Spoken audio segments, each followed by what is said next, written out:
out of the way and bring up your first speaker.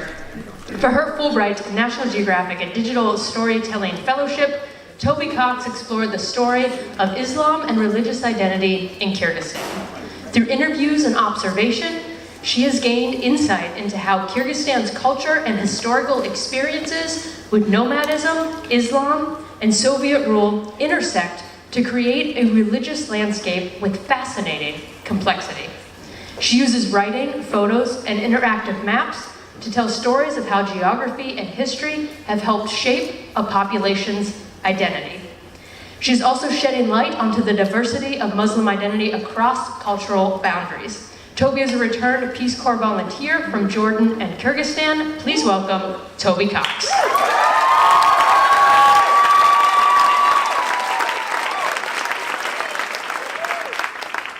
On a warm afternoon last fall, I hailed a cab to take me from the bazaar to downtown Bishkek, the capital of Kyrgyzstan. I got in the cab and I heard the driver clear his throat and prepared myself for the conversation that unfolded multiple times a day while living in Kyrgyzstan. What is your name? Where are you from? How old are you? Are you married? Why are you here? I took a breath before answering. My name is Toby. I am from America. I am 27 years old. No, I'm not married. And I'm here to learn and write about Kyrgyz culture and traditions. Usually people would ask follow-up questions about being from America, or would interrogate me as to why I was 27 and not yet married. This driver, however, paused and then reached up to adjust his rearview mirror before asking in the sincerest tone, "Why? Isn't that boring for you? We are very simple people." Simple. I chuckled a bit to myself because this conversation took place at the beginning of this fellowship when I was just beginning to realize how very not simple Kyrgyz culture is and how complex religious identity and spirituality are in Kyrgyzstan. But first things first. Usually when I tell people I live in Kyrgyzstan, their first response is not, "So tell me more about religious identity of the people there and how did it develop?" Shocking, right? So usually the first thing they ask is, "Wait, where?" And that's okay, because when I first learned I would be going to Kyrgyzstan as a Peace Corps volunteer in 2015, after being evacuated from Jordan, I wasn't exactly thrilled. I knew nothing about it. Where it was, the languages they spoke, what the history was like, what the culture was like, their traditions, and certainly nothing about Kyrgyz identity. I never would have guessed that I would become so fascinated with this little country in the middle of Central Asia, yet here I am. And the story of religious identity in Kyrgyzstan centers around the lives of individuals. So tonight I'm going to introduce you to three people who not only show the complexity of religious identity in Kyrgyzstan, but also highlight the challenges and epiphanies I had along the way. And for me, it all began with Inez. Inez and I developed a very special relationship because she was my host mother for 2 years, and I lived with her and her family. Shortly after arriving to Kyrgyzstan, Inez's eldest daughter came home, expressing that she wanted to start wearing the hijab. This didn't surprise me. Inez and her family are Muslim. My community in Jordan was also Muslim, and a lot of people there wore the hijab, and so it made sense to me. This was my logic, but I was wrong in thinking that these two cultures were similar simply because they shared a religion. Then I saw this billboard. This billboard was on a busy street in Bishkek. It reads, "Dear people, where are we heading?" The photos show three groups of women. The first group of women is wearing traditional Kyrgyz clothing, followed by women wearing niqabs and burqas. And in Kyrgyzstan, these full body coverings are typically associated with extremism. Through the conversation I overheard between Inez and her daughter and with this billboard, I realized how limited my view of Islam and Muslim identity was, and it made me curious to find out more about how the people in Kyrgyzstan define themselves in relation to religion and why. And this is what I thought my project was going to be about, learning more about Islam and religious identity in Kyrgyzstan. But then I met Chinara. And Chinara blew my mind. She taught me that Islam is just one piece of the whole religious identity in Kyrgyzstan. Chinara is a researcher. She researches and focuses on Kyrgyz traditions, trying to figure out where they came from. She has learned that Kyrgyz traditions, a lot of them are rooted in Tangrism.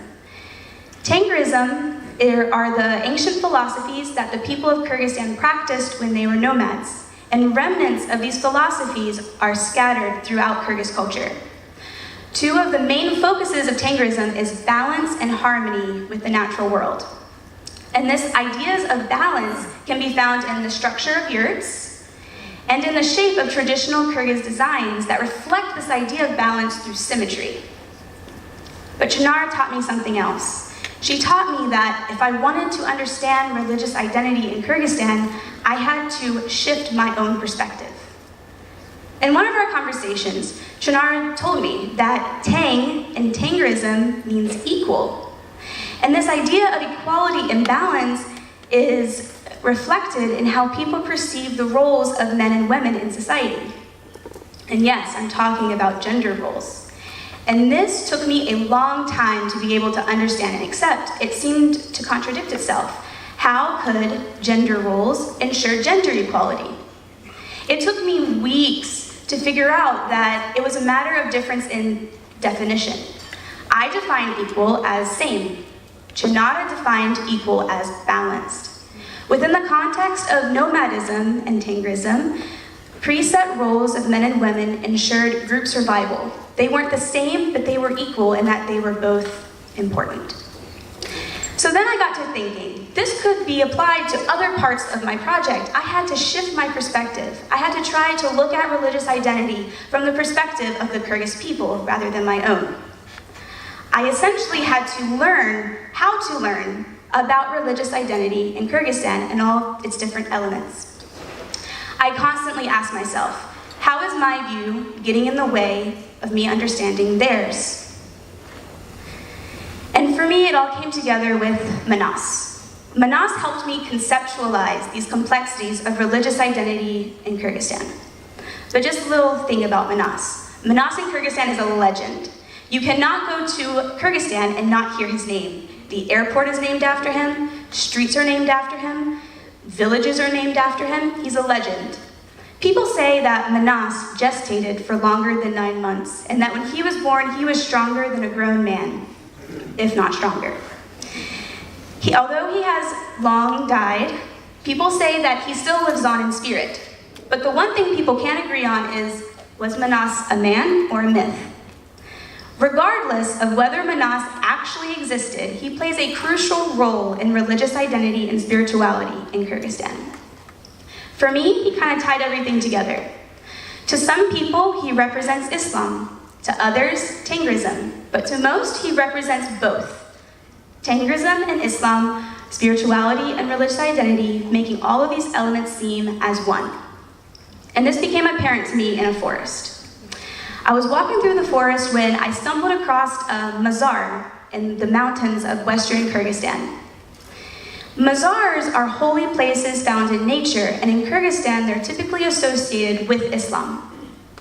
I asked the groundskeeper why this particular place was considered holy, and as a response, he told me a legend, connecting the place with Manas, and that one day Manas fell ill, and the water from a nearby stream healed him. Thought, In Tangrism, water is believed to have healing properties. Because of this place's connection with Manas and because of the water's healing properties, the local Muslim communities come here to pray and consider it to be holy. These stories of Inez, Chinara, and Manas, and the many others I collected along the way, not only taught me about religious identity in Kyrgyzstan, but taught me important lessons in trying to understand other people's identities. I learned not to expect simple answers when asking people how they define themselves and why they define themselves the way that they do. I also learned that to understand people means to embrace their complexity and resist the urge to simplify. Religious identity in Kyrgyzstan cannot be summed up in 10 minutes. It cannot be learned in 9 months or 3 years. It's something that has been developing for thousands of years. changing and evolving with each generation that existed before. But I believe that it's appreciating each other's complexities, trying to untangle these tangled threads that leads to mutual respect, understanding, and awareness of how interwoven we all are, connected and divided in the tangles of our threads that make us multidimensional beings. Thank you.